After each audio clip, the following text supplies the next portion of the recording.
from the United America Network, this is Varsity Vibes, your roundup of prep sports action and the voices from prep athletics all across Riverside County with Luke LaMonte. Now, here's Luke.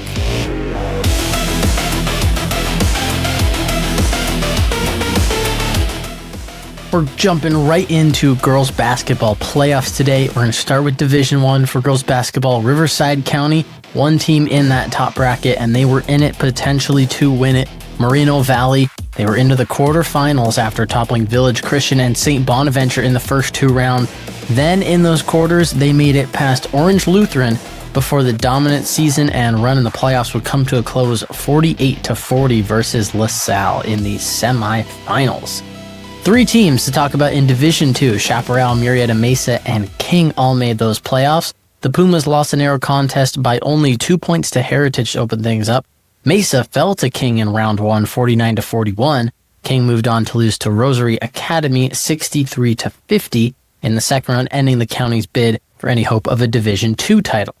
Division III has a few teams to talk about with Murrieta Valley, Vista Murrieta, Pauley, and Shadow Hills. The Nighthawks have flown through these opening rounds, beating Cerritos and Linwood. The next two games were nail-biters. 66-65 win versus Santa Monica, and a 55-52 win versus Oxnard has secured a spot in the Division III CIF Finals for Murrieta Valley, where they will take on St. Margaret's. That's a fantastic run from those Nighthawks in those D3 playoffs. Really excited to talk about in the future once we find out on the 27th who's going to come away with that Division III title. The next team we're going to talk about in Division III, Vista Murrieta, fell short to Canyon 75-52 in round one. Pauley made it past the opener versus Arrowhead Christian, but would come up short versus St. Margaret, the team that's now in the finals, against Murrieta Valley. Lastly, Shadow Hills fought past Ramona before losing just stopped their tracks in round two, 72-66. Just like Division II, Division IV had three Riverside teams in play. Roosevelt, Xavier Prep, and Beaumont. All three swiftly eliminated in round one, courtesy of Jordan, Eastdale, and Gabrielino, respectively, two of which are still alive in that tournament. Division 5, not much to note as Temecula Prep and La Quinta both low-score blowouts in the opening games of that bracket. Now comes Division 6. After a few lackluster brackets, things really pick up here for Riverside County. Three teams, San Jacinto, Hillcrest, Palm Desert, all cruise into the quarterfinals, giving the county its best shot at CIF gold despite the Division III appearance from Murrieta Valley. That's the only other one. Going into this, the Tigers clawed through Pioneer, Carpinteria, and Immaculate Heart, but were ousted in the semis by Savannah 52-43, while the Trojans marched past Glendale, blew out Notre Dame Academy by 32, and swept past Relland. They couldn't find the same success versus Warren, losing by a 33-32 heartbreaker, 1 point with a trip to the finals on the line. One shot going the other way, and we could have another Riverside County team in the finals, but that is not the case. The Aztecs, they won in round one by the same amount they scored total in round two. Little fun fact there, 45 against Colton and then Santa Monica in that order. They would then see the run end in the quarterfinals versus now finalist Savannah. Division 7 saw San Jacinto Leadership Academy, first time we've mentioned them here on the show. They lost in the opening play versus Kennedy 65-35 to end the Lions season short. Division 8 had Coachella Valley eliminated in round two versus Orange by a close score of 44-40. That's a tight-knit contest there. They managed to win versus Banning 53-31, however. Coachella Valley, their school, that's usually in the lower brackets, but consistently getting their teams in all different kind of sports, girls or boys, into the dance for these playoffs. Division 9 was a no-show from Riverside County. Finally, the Open Division has Corona Centennial in it, representing Riverside County in the chase to dethrone reigning champ Ontario Christian, former team of their current head coach. As a matter of fact, you can go watch an episode where we interviewed him a couple weeks back. Centennial, unfortunately not too successful in those playoffs. They lost 59-54 to Sierra Canyon and 67-44 versus Oak Park. Big upset there for Oak Park. However, that will end Corona Centennial's season. And that wraps up all the playoff information we have up to this point. Championship is coming up next weekend for all these brackets. We got to keep our eye on Murrieta Valley They're the team that has a chance to bring home some gold for Riverside County. And now we're going to welcome on the Murrieta Mesa Rams head coach, Rudy Brown. So welcome, Coach. We really appreciate you taking the time out of your day to be here. Head coach of Murrieta Mesa girls basketball, Coach Rudy Brown. Thank you so much. Welcome on. Oh, no problem. Thank you for having me. I'm excited for this.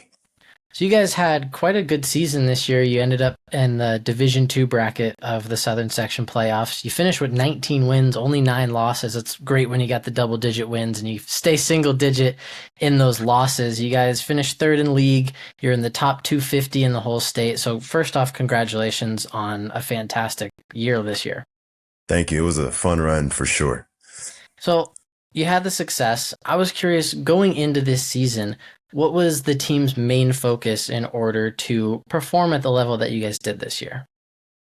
So we knew coming into this season we would be a young team. We actually we had 7 girls on our team that were freshmen. We had 2 sophomores, 2 juniors, and 1 senior. We started 4 freshmen and a sophomore. So we were an extremely young team compared to most teams that we face. We had 13 and 14-year-olds where most other girls teams had 16, 17-year-olds. So we knew that going into the league and going into the season, we would have to get ready mentally, physically, emotionally. It was just a lot of development that had to happen. But we knew that we had a good amount of talent, and we were looking forward to being able to see that tested both preseason, throughout the league, and then we were fortunate enough to make it to the postseason. So initially, our focus was just creating the right habits, doing the right things every single day. So we had a slogan that we kind of live by throughout the entirety of the year, which is how we do anything is how we do everything. And it really just emphasized the idea that no matter if we were getting water or stepping up to warm up or going through a drill or competing in practice or playing a game, we were going to have a certain professional and strategic mindset. The girls really bought into that. And for me as a coach, it was so exciting to be able to coach a group of girls that love the sport, love each other, and are willing to do everything they can to be successful every time they take the floor. So it was really a labor of love this year. But for us, in terms of how we got ready, it was starting with our mindset and then our work ethic. We held each other accountable at practice, and we tried to build the right habits every single day.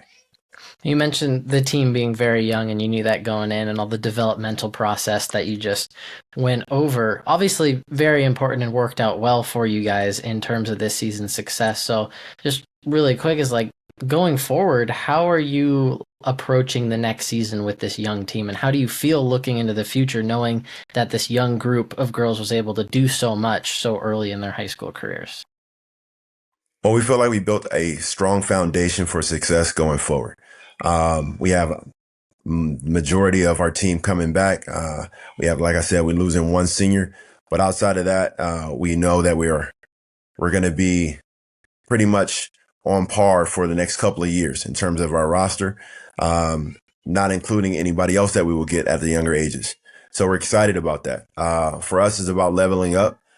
Each one of the girls in our program have aspirations to play at the highest level possible. So for me as a coach, it was really about trying to let them play on the level that they needed to play on, being challenged in practices, being challenged in games to prepare them for higher levels of basketball, higher levels of educational aspirations. And we want to help them be ready for the higher levels when it comes to their careers professionally and everything else. So we look at the holistic picture when it comes to basketball. And like I said, it was just a pleasure to be able to coach them throughout the entirety of the year.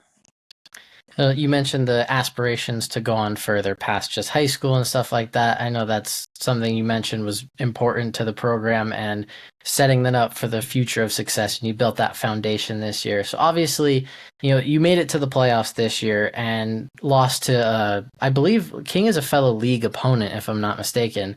So obviously that's you have a tough league schedule when you're going up against a league opponent in the playoffs. But despite falling in the first game against them, that's still a great season to look back on. So that's the foundation that you're talking about, where you can go forward as these girls already got some playoff experience early on, and then you can build off going through, especially with how tough league is. That's not going to change over the coming years. Sure. So King is not in our league, but they do play in a nearby league. So we are very aware of them. They have a history of being successful, and we knew it would be a tough opponent going into playoffs. So now we have that playoff experience behind us. We're excited to be able to carry that forward, learn from it, to grow, and be ready for further runs in future years. I will say that a big part of our success is not only the culture that we're building within our program, but it really starts with our foundation of our coaching staff. I believe we have one of the best coaching staffs in the Inland Empire. I have on my staff Jarrett Curtis, who has come from he's coached as a head coach in the past himself. He has state championships while he was in Oregon under his belt. I myself have been coaching for over 14 years with youth sports and travel ball as well as high school sports in multiple ways, both on the boys and girls side. We have other coaches in our program who have high level experience, both coaching and playing. And I believe the girls really fed off of those, all of our experience and all of our knowledge. Personally, I'm I'm a former D1 athlete who played under coaches that understood what it means to build a culture, right? So that was super important for us this year, building a culture of success and having girls understand that what we do every single day is going to contribute to either our success or failure on the court. I also believe that this group is a super resilient group. Like I said, not only are we young, but we dealt with a lot of adversity throughout the year. We had one of our marquee players suffer a ACL tear at the beginning of the season, right before we got into like our preseason November schedule. And that obviously affected us quite a bit. We had other girls who dealt with, different things throughout the year, ankles, knees, things like that, that they had to sit out games here and there. So no matter who was on the floor at any time, it was always the next man up mentality. And the girls just showed, no matter if we were up 5, down 5, they were going to play to the final buzzer, which also demonstrated their resiliency. And I know that resiliency is going to be a big component to our success going down the road. You mentioned the coaching staff that you've put together, and you yourself have a lot of experience in basketball, and it was that important mentality to teach them the next man up and keep battling to the end of the game no matter what the score was, whether you're up 5, down 5. Was it easier to get them to buy into that culture with the amount of experience that you as coaches have had? I believe they resonated well with us. I believe we did our best possible job to make sure that they understood that we were for them. We're servants ultimately, and we want to make sure that they're maximizing their best every time they step on the court. I think they did respect the idea that we have experience, that we've been there before, that we understand what it looks like to be successful. And especially as younger players, I think that helped them navigate themselves around, a daunting season, where they had to adjust physically, they had to adjust mentally, and emotionally to the rigors of a high school season for the first time for many of them. You mentioned that first time for many of them going through like a whole high school season. Basketball season isn't particularly short. There's a lot of games packed in there. And so this first year obviously was developmental, is what you mentioned, because of how young the team was. So how is the mentality shifting going forward after a young team can make the playoffs? Do you in that second year change how you're approaching it, or you just keep building on the foundation that you've already put down? Well, we want to keep stacking days, but as we do so, we definitely want to elevate every year. So I think the girls are aware of that. And one of the things that we do in our program is that we allow the girls to share their desires, their goals, their aspirations. And we set early on in the season, we have an opportunity to take a team retreat and allow us as coaches to hear from the girls as to what they want out of the season. And so when we did that this year, having competitive practices, holding each other accountable, being truthful, those kind of things came out of that retreat. And I know that they will only be built on next year. And I just, like I said, I believe the habits that we grow with, the habits that we have, the habits that we emphasize, those things will carry us to higher and higher levels in terms of where we end up in the playoffs, where we end up in league, those kind of results. So My most important question that I always end up asking coaches, I feel like, is why do you do this? Why do you come back to the high school level? You mentioned you're a Division One athlete yourself and have been coaching basketball for a long time. Why is it important for you to come back and coach this group of girls and all the ones prior and in the future, the game of basketball? Why does that mean something to you? Uh, the short answer is I believe I'm called to be a servant to specifically youth athletes. Um, I've been in this space for quite a while, as I mentioned to you. My life has been tremendously impacted by some really phenomenal coaches. And I've also had the unfortunate experience of having some poor coaches, which has also impacted my life. So from my personal experience, I want to always be the best possible coach to every single athlete that I have an opportunity to be a part of their lives.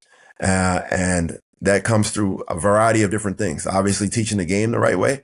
I love the game. I'm very passionate about it. I've been around it for a long time, so I believe I can communicate it well. But it's also about the mentorship component. It's about the relationships. It's about being able to help them through life events, like, for example, the ACL tear, those kind of things that go well beyond the game. Ultimately, I do understand that while many of our girls have an opportunity to play at a higher level in terms of basketball, at some point for every single human being, the ball will stop bouncing. So being able to impact them in ways that carry beyond when the ball does stop bouncing, in terms of how they look at teamwork, how they look at accountability, how they communicate to others, how they treat others like they want to be treated. Those things are super important to me and are a big reason why I do what I do. I gotta say, I love the saying the ball will stop bouncing. Most people are just saying, "Oh, the basketball will end," or "baseball will end," or something like that. I gotta say, that's a great way to put it, and that really does stick with you. I feel like, is the ball does stop bouncing at the end of the day. So it's great that it seems like your coaching staff and you put an emphasis on that and emphasis on how to be prepared for when the ball does stop bouncing. Absolutely, and one of the things that we want to continue to build within our program is a sense of togetherness that does spread beyond your years within the program. So I mentioned the one senior that we have this year. She knows, and we've communicated, and even those that have gone on in years past, that it's not a 1 year or 3 year or 4 year deal. Once you're part of our program, you're always a part of our family. And we look forward to being a part of her graduations and her milestones in life. And being able to create a community within those that are alumni that played at Mesa, where we can lean on one another and girls can feel like they have mentorships, and be a part of something that's bigger than just themselves. It seems like you're building a great culture and program over there, Coach. Congrats on a great season with such a young team. Really looking forward to see how this team grows over the next couple of years. Always exciting when a young team can find success. Sky seems to be the limit in that kind of case. Well, thank you so much. I appreciate you taking time to interview us, to learn more about our program, and we hope to continue to build, and we can have this conversation again next year. Yeah, I look forward to it. Thank you so much for taking time out of your day, Coach. Really appreciate it. Hope you have a good one. All right, thank you. You too. Thank you. Varsity Vibes with Luke LaMonte is presented by the United America Network. Based in Riverside County, California, UAN is your home team for respecting the American way and countering the spread of misinformation. This is what democracy sounds and looks like.